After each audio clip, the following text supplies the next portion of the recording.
Hey guys, welcome back to GreyWolf TV. We are in the middle of a two-part X-Files episode. This is going to be episode 18, part 2 of 2, if you get me. So, not really going to do much of a recap other than to say this aircraft crash is not what it appeared to be. It looks like they shot another one down which brought the passenger plane down. They've removed all the evidence. Mulder has now located whatever that green thing is on the bottom of the river, which we believe is the one that they shot down. And in the meantime, people trying to cover it up have gone to try and stop this other soldier from testifying, and Agent Pendrell has just got in the way and got shot. That's about a summary of it. So let's go and find out what the hell we do from here, if he survives, and if we're actually going to get, for once, anything from this by the time we get to the end, if there's going to be any evidence left as to what's took place. We've got paramedics on the way. You're going to the hospital. You're going to be okay. Hang on. Look, we still haven't celebrated my birthday, Pendrell. I'm not going to let you off the hook like this. I got a call about a federal witness being transferred. It's Sergeant Louis Frish. He was the intended target. He has testimony that is damaging to the military. This is what the military do every time. We'll deal with it under our own roof, and now they're going to prosecute him for falsifying evidence and lying when he was ordered to lie by the same military who are going to put him on trial. I have a responsibility for the safety of the agents under my supervision, Agent Scully. I'm not going to put another agent's life in jeopardy just to keep her on the field. Bit more According to the military, there was no misunderstanding. No. So all of a sudden they just decide to take responsibility for the crash of Flight 549? Nope. They had no choice, not in light of all the facts that have come out. If you believe them, the coordinates that Sergeant Frish gave to the fighter pilot were the exact path that 549 was on. Now, they would indicate that Sergeant Frish and his co-controller could not have seen Flight 549 in the airspace until it was too late. They say it's a military fighter? It was an F-15 Eagle, according to an Air Force spokesman. You believe that story, Scully? Where did you get that? At the second crash site, in about 50 feet of water at the bottom of Sacandaga Lake. Which You they're now found it? removing. I followed a trail of bubbles down to wreckage that didn't look like anything that might take off from an Air Force base. All I know is that this plane seems to be killing people as it sits there on the ground. Yeah. Mulder, Agent Pendrell is dead. He died. How? In an attempt on Sergeant Frish in Washington. Max is the key to all this. He knew that plane was in danger even before it took off, before it entered military airspace. Hi, Max here. But of course, this is, well, quite obviously my story since I'm telling it. Actually, all I ever wanted in life was to be left alone. Don't we all? And the worst part is, no one believes you. Nope. Oh, well, almost no one. For purposes of a rather troubling agenda known only to certain members of the government, the FBI, and certain high-ranking members of the military-industrial community who have recovered some of these very craft, confronts them with irrefutable, undeniable proof. They'll still deny it. Someone like me. Oh. 6 of them. These are the ones from the fire jet, aren't they? Guessing this will be.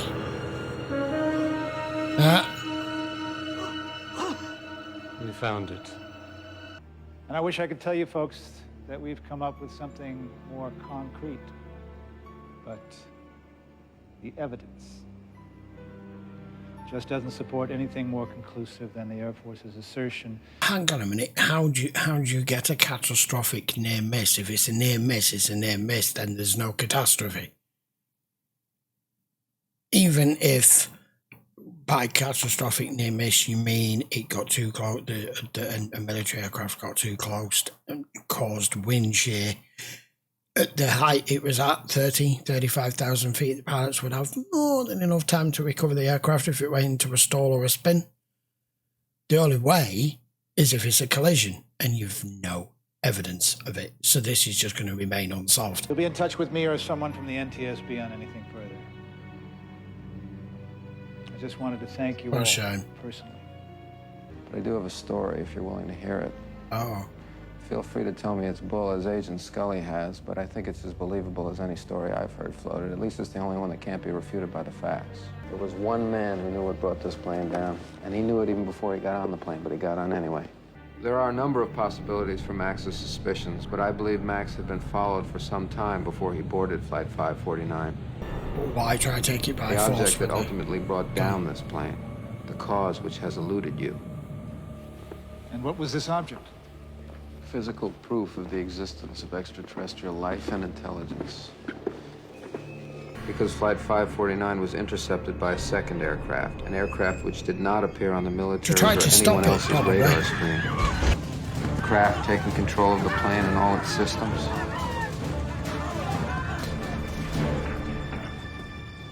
Something happened. Something went terribly wrong. Something unimaginable. 100 and 29,000 feet. Go ahead. The flight controllers watched the fighter enter Flight 549's airspace on an intercept pattern. Got something? I'm intercepted. My God, my God. If we create this well.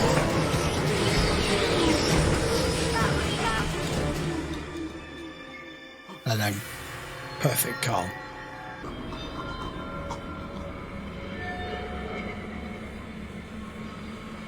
Oh my God, I've got chills. That's weird. Yeah, everyone else will be like. You're saying the man sitting in seat 13F was abducted mid-flight without any depressurization of the cabin? First scene, I believe Max Fenig would have been abducted and returned to Flight 549 without any loss of life, without a trace. Flight 549 and the alien craft which had taken control of it were intercepted by the military fighter which had been given a specific set of orders to take down the UFO. 9 minutes that would have been erased from the memories of the 134 passengers on board. What's that? Yeah. There comes your depressurization.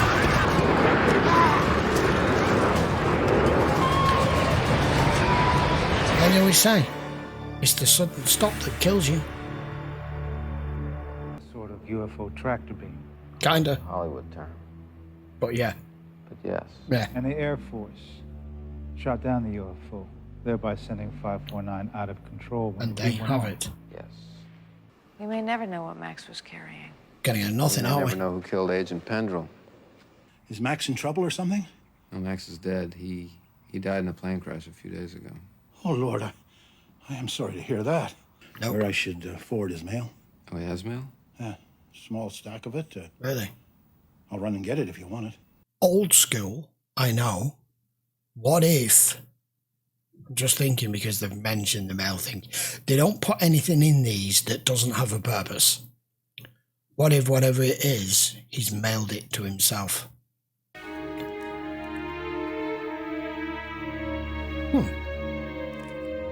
Okay.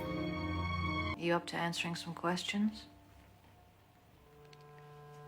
I'm not Max's sister. We know that. I know. Doesn't matter anymore. Yes, it does. If you know something, if you know anything about what Max was doing. I can't. Why not? Because I could be in big, big trouble. Max had those same blisters. You both were exposed to something, Sharon. What was it? It was something I stole. From whom? Oh. Max was trying to find physical evidence to prove that the stories about his abductions were true. Something radioactive. Only because I believed in Max. Max said it was alien technology. I was just saying, it's a piece of It was tech. 3 interlocking parts. We divided into sections. I had one part. Max had another on board that flight. Great. Left a bag here? Maybe it's Big in bag, this little- lockbox. Short bag, tall bag. I don't remember. Little bag, I think. I'm a federal officer. I need a security entrance to the terminal. Through. Right this way. Yeah. Mulder, Mulder, it's me. Where are you? I'm at the airport in Syracuse, New York. Whatever it is that Max had, I have it now. Well, I'm gonna let you know in a minute. Mulder, it is extremely important that you do not take it out of its container. You can What's hear that? it on I'm his having trouble phone. hearing you on the phone here. It looks like a small superstructure with 3 circular pieces inside. What flight number? I think it's 501. Do you want to get on a little plane I need with a that? ride when I get there. I don't think that'll be a problem, Mulder. You look like you have some room here. Do you mind? Go ahead. You traveling by yourself? I'll You know what spot. he say? Sure, at this range, I wouldn't just hit you in the leg. If you so much as raise your arms off your armrest, I'm gonna test that theory. After the cabin fills with fog and all light objects, anything not tied down, and including your weapon, go flying toward the breach. I put on the lightweight parachute I just stowed in the overhead bin and go out the emergency exit. Man, if he's in a man at all, knows he must be ready to sacrifice himself to that which is greater than he. It's an alien energy source, isn't it? That's what I think it is. Over unity energy? What could be worth killing all those passengers on Flight 549? If it is indeed some form of alien tech or some sort of power source, it's for obvious reasons why they want their hands on it, not just to just reverse engineer it, but somebody who comes up with a new power source that can replace all the ones we currently have, which are basically burning away all of our fossil fuels, which aren't going to last forever, especially where we are now, never mind when this was made. You would control everything, wouldn't you? Imagine if you could just come up with a power source now that replaces, say, electric. Scully. Got a problem. Mulder, where are you? I'm standing outside an airplane bathroom where I've got the man who shot Pendrell locked up. Yeah. Everything's going according to plan, but I think you should alert Skinner anyway, just in case. I don't want to take any chances getting this guy. Why she said that? Why she stopped? Yeah? I watched her stop. Oh crap! I'm right, Mulder. I'm right. Excuse It's me? about to happen. I'm a federal agent. I want you to listen to me very carefully. This plane is about to be intercepted. Put the bag down! You're an idiot. There we go. What's right? I was going to say, check the door. Why couldn't Scully be here for this? I'd love her to see this. Here we go again. How many minutes did you lose? This should be interesting. Where is he? He's not here. What do you mean? No. You said you had him on this plane. You said you had what Max Fenig had, Get the off. stolen part. What time do you have? 10:56. 47. Would you like to tell me what's going on here, Agent Mulder? I don't think you want to It know. always the answer. takes 9 minutes. Is this man on the plane? Not anymore. I think he got the connecting flight. I know, thanks to my inside sources, that this technology still don't in have fact either. exists. I've seen military aircraft As far as we know. hovering right over my trailer. These tapes, you don't mind if I keep them? No, I think you should consider them yourself up. the sole curator of the Max Fenig rolling multimedia library and archive. I want to thank you for helping me out, for all you've done. Max would have wanted it that way. This gift that you gave me for my birthday, you never got to tell me why you gave it to me or what it means. Extraordinary moments when history leaps forward on the backs of these individuals. That what can be imagined can be achieved. I just thought it was a pretty cool keychain. That'd be me. Well, that was an hour. Satisfying, but... Okay, there you go. The end of our two-part episode. And I knew before we started it with any of these, it's becoming standard procedure now that whatever takes place, however things progress, there is a very high chance and probability at the end of it that there's going to be people dead. There's going to be nothing to show for it. There's going to be no evidence to show for it. But like I said, this one in particular was a military cover-up. It's all tied in anyway. But everything to continue to perpetrate the lies that we know Cancerman and everyone and all of the high-ranking officials, some of them on book, some of them not on book,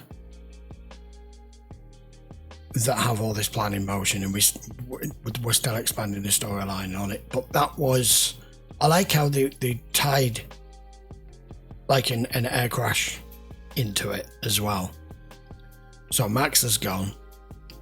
We don't know what that damn thing was. It was the only surviving piece that he had his hands on it. But I knew we wasn't going to get to leave with it, whatever it was. It could be a power source, it could be, I don't know, it could be anything. It could be their version of a microwave. We don't know what it was. Pendrell's dead. They leave with nothing. And as always, every time there is something that you can no longer plausibly deny because it's directly in front of your face, Scully's never there to see it. It's always, the circumstances always come together where she's never around to actually see some of these things that she has to use a scientific basis to disprove, dispute, and because she never sees them as an eyewitness 99% of the time, it keeps her grounded and keeps her in basing everything on scientific fact, and anything outside of that is mere conjecture or a one possible scenario but unprovable. So that guy's gone. I'm presuming they've got him. They came back for that other piece, and it's always 9 minutes. Why is it 9 minutes? Is that because it takes 9 minutes to do whatever it is they need to do? And obviously they're going to be very specific about it. But I knew it was going to happen the minute he looked at his watch, and he's like, my watch has stopped. That's why he's like, uh-oh, here we go. That was a thoroughly enjoyable 2-part episode, though. Loved it. We'll be back with another episode in a few days' time. If you want to watch this in full length, I'm sure you know by now, but I mention it anyway for the new viewers to the channel. And if you are a new viewer, welcome. You can go and watch this in full length on Patreon. All you have to do is check the link down in the description and it will take you over there. And if you do happen to be new or a recurring customer or viewer or whatever you want to call it, I would appreciate it if you give the video a thumbs up and hit the sub if you haven't already. I will see you for episode 19 next. Take care.